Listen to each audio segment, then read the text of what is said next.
Halep'teki Şeyh Maksut ve Eşrefiye mahalline yapılan o vahşi saldırıdan bu yana bu meseleyi konuşuyoruz. Tabii Kürtlerin de büyük bir tepkisi var. Yani küresel çapta bir tepki oluşmaya başladı. Amerika'da bu mesele ne kadar konuşuluyor şu anda? Cahit Bey, yani şöyle söyleyeyim, son 2 güne kadar aslında bu konu çok fazla konuşulmuyordu. Sadece bir iki senatör dışında, yani bir iki senatörün verdiği tepki vardı ve medyada da aslında çok yer kaplamıyordu. Sadece Associated Press gibi böyle büyük ajanslar oranın bilançosuyla ilgili haberler paylaşıyorlardı ama analiz yazıları gelmiyordu. Ama son 2-3 gündür buradaki atmosfer tamamen değişmeye başladı. Hem senatodan gelen tepkiler yükselmeye başladı. Yani bunların dozu yükselmeye başladı. Diğer taraftan medyaya da daha böyle tepkilerin daha açık bir şekilde belli edildiği analiz yazıları yazılmaya başlandı. Özellikle Lindsey Graham, biliyorsunuz, yani savaş başladığından beri aslında düzenli bir şekilde hemen hemen her gün bu konuda uyarılarda bulunup paylaşımlarda bulunuyor ve son bugün, yani dünden bugüne aslında bunu biraz daha yükselterek gelmeye başladı ve hatta şunu söyledi: kongrenin toplanması için çalışmalarını başlattığını söyledi. Aslında bu bence şimdiye kadar gelen Lindsey Graham'a yönelik eleştirilere de bir cevap olmuş oldu. Çünkü Lindsey Graham'ın şimdiye kadar sadece konuştuğu ve somut bir adım atmadığına dair bir eleştiri vardı. Bu sadece Kürt diasporasından gelen bir aslında tepki değildi. Aynı zamanda Amerika'daki basın da bunu yazmaya başlamıştı. Lindsey Graham konuya ilişkin sadece konuşuyor. Evet. Ama son yaptığı açıklamalar kongreyi bu konuda aslında toplanmaya ve Jolani yönetimine aslında yeni bir tehditle öne çıktı. Şunu söylüyor: birincisi, diyor, Kürtlere yönelik saldırıların bu şekilde kabul edilemeyeceği, bu konuda kongrenin toplanması gerektiği ve bunun çok uygun bir şey olacağını belirtiyor. Ve diğer taraftan şunu söylüyor: diğer kongre üyeleri de Sezar yaptırımlarının tekrar gelmesi konuşuluyor. Diğer taraftan konuşulan daha başka bir şey var. Kürtleri kurtarma adı altında kongrenin toplanması durumunda yeni yaptırımlarla buna kemik kıran yaptırımları diyecekler. Bunların Jolani'ye karşı kullanılması gerektiğini söylüyorlar. Şimdi bu konuda bu çok somut bir adımdır ve Jolani'ye çok net bir mesajdır. Ve Peki bir Lindsey şey, Graham aslında bununla da durmuyor. Ben önceki evet, yayınlarımda da söyledim. Mesela bir şey sesiniz sorabilir çok miyim? düşük geliyor. Acaba çok az sesinizi yükseltebilirler mi Arkadaşlar acaba sesini yükseltir arkadaşlar? misiniz? Bir şey daha sorabilir miyim? Şimdi Lindsey Graham açıklamasında Kürtleri kurtarma yasasını diyor Senato'ya sunacağım. Şimdi Senato'da tabii demokratlar var ve cumhuriyetçiler var. Bu iki grubun ortaklaşması mümkün müdür bu konuda? Yani demokratların bu konuda tutumu nedir? Veya cumhuriyetçilerin ekseri çoğunluğu Lindsey Graham gibi mi düşünüyor yani? Şimdi şöyle bakmak lazım. Öncelikle sesiniz hiç yükseltilmedi. O yükseltilirse çok sevinirim ama Arkadaşlar sesimi ben lütfen sorunuzu yükseltir duydum. misiniz? Yani E, çünkü diye- rahat anlaşılması için. Yani Brüksel'den New York'a Ben bağlandık. sorunuzu Evet. anladım. Evet, buyurun. Şimdi şöyle ki Lindsey Graham'ın aslında altını çizdiği çok önemli bir nokta var. Diyor ki mesele Kürtlere ve Rojava'daki SDG'ye geldiği zaman, diyor, Amerika'da, diyor, bipartisan bir tepki olur. Şimdi bipartisan tepki ne demek? Biliyorsunuz Partiler üstü. Amerika'da iki büyük bir parti var. Evet, demokratlar ve cumhuriyetçiler. Yani ortaya, diyor, bu konuda bir tavır konulacaksa, diyor, iki parti bu konuda hemfikirdir. Her ne kadar, diyor, diğer konularda biz anlaşmasak da, ayrı düşsek de bu konuda, diyor, biz hemfikiriz. Kürt müttefiklerimizi bu şekilde ortada bırakıp ya da bu şekilde saldırılara açık bir durumda bırakmak, diyor, kabul edilebilir bir şey değil. Bu konuda ben kongrede hem Demokrat Parti'nin hem de Cumhuriyetçi partilerin, diyor, bir arada, yani bu konuda beraber hareket edeceğine inanıyorum, diyor. Zaten kongreye bir tasarı geldiği zaman ya da bu işte Sezar yaptırımlarıyla ilgili bir tasarı gelir ya da başka bir tasarı gelir. Bununla ilgili bir oylamaya gider ve bu oylamada çoğunluk sağlanırsa bu tasarı geçer. Ve Lindsey Graham buna çok dikkat çekiyor. Diyor ki iki parti de buna destek verir, diyor. Ve bu da şunu gösteriyor. Yani Donald Trump'a yönelik aslında mesajları da var. Çünkü geçtiğimiz günlerde Donald Trump'a çok net bir mesaj verdi. Şunu hatırlattı. Dedi ki siz El Bağdadi'yi öldürdünüz ama El Bağdadi'yi siz öldürürken Kürtlerle öldürdünüz. Kürtlerden aldığınız destekle öldürdünüz.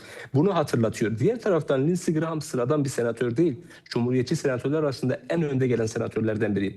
Diğer taraftan Trump'a bu şekilde yaklaşması da şunu gösteriyor: bu yılın sonunda, önümüzdeki 9-10 ay sonra, yani Kasım ayında ara seçimler var. Bu ara seçimlerde Trump kongrede çoğunluğu kaybedilirse, kendi açıklamasıyla söylüyorum, Trump kendisinin görevden azledilebileceği, diğer meselelerden, sadece Rojava için söylemiyorum, başka nedenlerden dolayı azledebileceği bir tehlikeyle de karşı karşıya. O yüzden Lindsey Graham'ın kongrede bir konu geldiği zaman, bunun oylamaya gideceği zaman, bu oylamada senatörler üzerinde çok ciddi bir etkisi var. Özellikle Cumhuriyetçi senatörler üzerinde. Şimdi bunu yumuşak bir dille aslında Trump'a anlatıyor ve diğer taraftan sizin de dediğiniz gibi hem demokratların hem cumhuriyetçilerin bu konuda ortak bir paydada buluştuğunu söylüyor. Peki bir iki soru daha sormak istiyorum bu konuyla ilgili, yani izleyeceğimiz aslında. Şimdi Senato 3'te 2 çoğunlukla mı kabul etmesi gerekiyor bu kararı? Diyelim ki Senato bu hafta toplantı ve karar aldı. Bu Trump yönetimi üzerinden nasıl bir ağırlığa sahip? Yani Trump bu kararı uygulamakla yükümlüdür. Yoksa? Tabii ki. Şimdi şöyle ki Amerika'da başkanın yetkileri, evet, geniş yetkiler vardır ama günün sonunda burada yasalar ve kongrede devreye girer. Şimdi çok ciddi bir savaş durumunda bir başkan kendi başına karar alabilir ama eğer birebir bir tehdit yoksa, içeriden ülkesine yönelik bir tehdit yoksa, bu konularda kongrenin aslında onayını alması lazım. Yani bu Venezuela konusunda da aynı öyleydi. Bu diğer konularda da aynı o şekilde. Şu an kongre toplandığı zaman ve yasanın tasarısına göre değişiyor.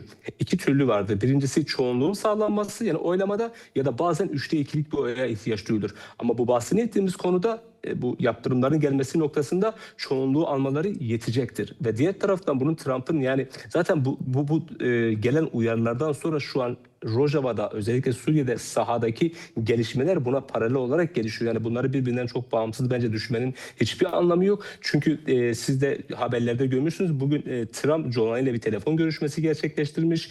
Aynı zamanda Lindsey Graham hem ABD Dışişleri Bakanı Marco Rubio'yu aramış hem de Trump'ı birebir aramış ve bu konuları görüşmüş ve bu görüşmelerden sonra Trump'ın görüşmesi Joe Biden ile gerçekleşiyor.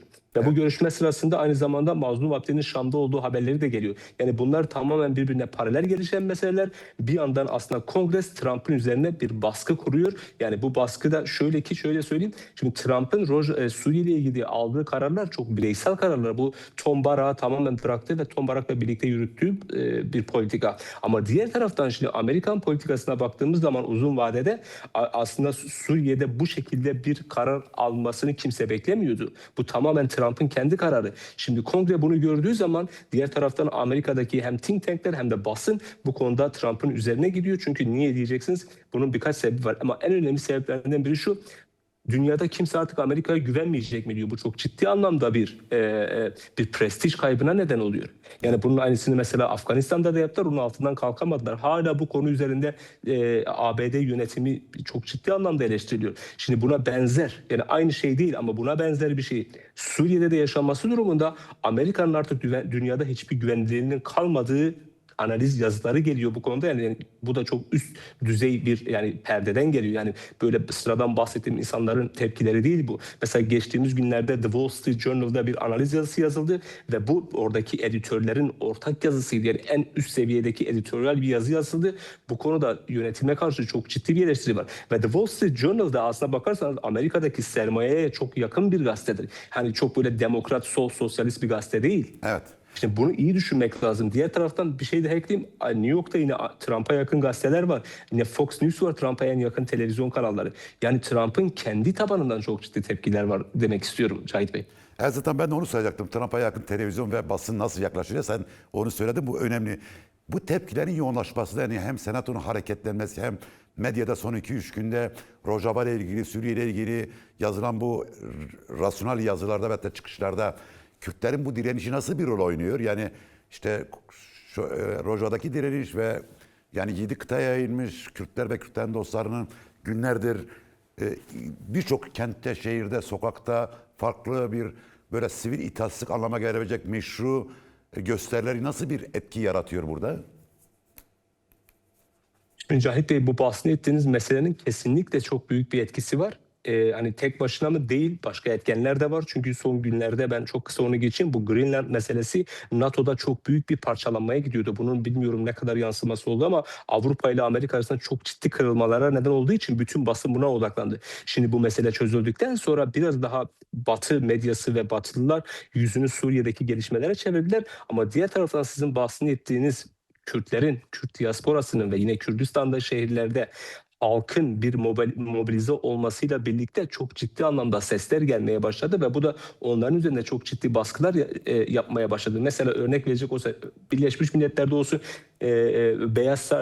Washington'da Kongre binası önünde olsun, yine Kanada'dan gelen görüntüler var ve Amerika'nın birçok mesela eyaletinde ve şehirlerinde insanlar sokaklara çıktılar ve siz de takip etmişsiniz, Avrupa'da keza öyle. Bahsettiğim Kürdistan şehirlerinde, mesela Güney Kürdistan'da Amerika'nın dünyadaki en büyük konsolosluğu orada çok büyük bir eylem düzenlendi. Diğer taraftan mesela Irak Kürdistan'dan çok sağlam diyebileceğim dayanışma mesajları geldi. Şimdi Kürtlerin bu şekilde mobilize olması uluslararası kamuoyunda çok ciddi bir yankı uyandırmaya başladı. Peki bu neyden geliyor? Birincisi, bu Kürtlerin kendi örgütlülüğünden kaynaklı bir şey. İkincisi ise Kürt nüfusunun azımsanmayacak bir nüfusa sahip olduğunu aslında görmekte bence çok fayda var. Yani bu sadece Kürdistan bölgesiyle sınırlı değil. Aynı zamanda diasporadaki Kürt nüfusunun ne kadar çok olduğu ve ne kadar hızlı bir şekilde, ortak bir şekilde mobilize olduğunu gösteriyor. Bu da kesinlikle onların üzerinde büyük bir tepkiye neden oldu. Yani bir ne derler, bir baskı aracı olarak kullanılmaya başladı. Çünkü bütün bahsini ettiğimiz şehirlerde, ülkelerin önde gelen devletlerin, Avrupalı devletlerin şehirlerinde Kürtler sokaklarda sloganlar, bayraklar, yani bunlar çok aslında bakarsanız barışçıl gösterilerdi. Ama ben şunu gördüm, ben kendim de birkaç tanesini takip ettim hem Washington'da hem New York'ta. İnsanlarda çok ciddi bir öfke var. Yani insanların canı çok acımız ve bu can acımasından dolayı çok ciddi bir öfke vuruyor dışa. Hani gösteriler kesinlikle barışçıldı ama o şeyi görebiliyorsunuz, o gerginliği görebiliyorsunuz. Evet, tabii yeri gelmişken hatırlatalım, tabii gösteren barışçıl, meşru olması çok önemli. Çünkü Kürtlerin derdi bir kırıp dökmek değil, bu oluşan sempatiyi, bu oluşan havayı büyütmek. Şimdi tabii oradan şuna birkaç soru da rica etsem, birkaç cümleden de olsa. Bu Birleşmiş Milletler'in, yani bugün de soru sormuştum onlara, Kobani ile ilgili tutumlarında bir değişiklik oldu mu? Yani bir ciddi manada bir inisiyatif almaya başlayacaklar mı? Kobani'deki bu kuşatmanın kırılması, insani koridorun açılması, oradaki insanların hayatının bir şekilde günlük olarak idame etmesi için Birleşmiş Milletler bu konuda bir inisiyatif alır mı? Almaya hazır mı? Şimdi Birleşmiş Milletleri her şeyden önce bence çok iyi anlamak lazım. Şimdi genel sekreterlik tamamen yardım üzerine yoğunlaşmış durumda. Ama diğer taraftan genel sekreterin sözcüsüne ben birkaç soru sordum ve birkaç şey de aldım. Yani her şeye cevap vermediler ama bana şunu söyledi. Genel sekreter şu an Suriye'deki hem yerel aktörlerle hem dış aktörlerle, yani şunu getirip söylemeye çalışıyor. Oradaki Kürtlerle, diğer taraftan işte Jolani hükümetiyle ve aynı zamanda işte oradaki etkin olan diğer aktörlerle de iletişim halinde durumun kontrol altına tutulması konusunda telkinlerde bulunduğunu söyledi aslında.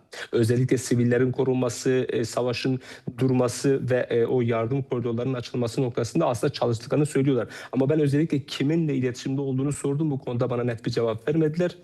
Ama diğer taraftan şunu söylediler, çabalarıyla bir şekilde Kobani'ye bir koridor açtıklarını.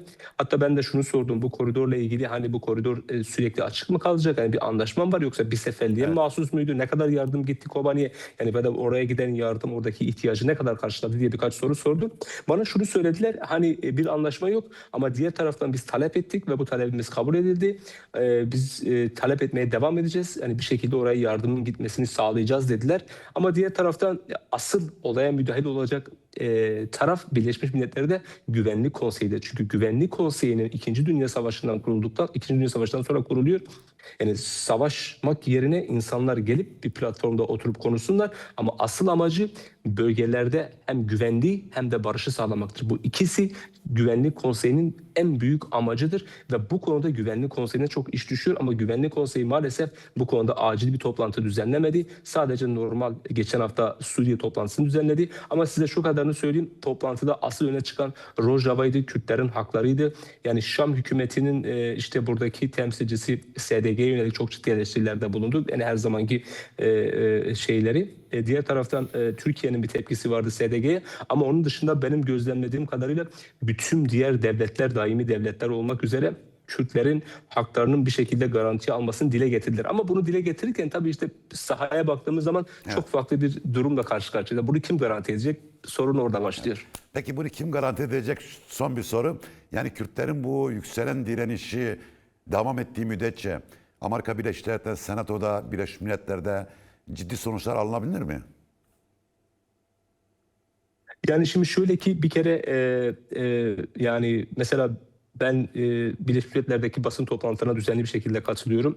Son birkaç gündür çok ayrıntılı bir şekilde sekreter sözcüsü oradaki insani durumla ilgili bize bilgiler sunuyor. Bu bir kere bir baskıdır. Yani bu gelen tepkilerden sonra kendini bu konuda mecbur hissedip oraya yardım götürmesi ve oradaki insani durumun ne kadar kritik olduğunu her gün basın toplantısında biz sormadan bunun açıklamasını yapıyorlar.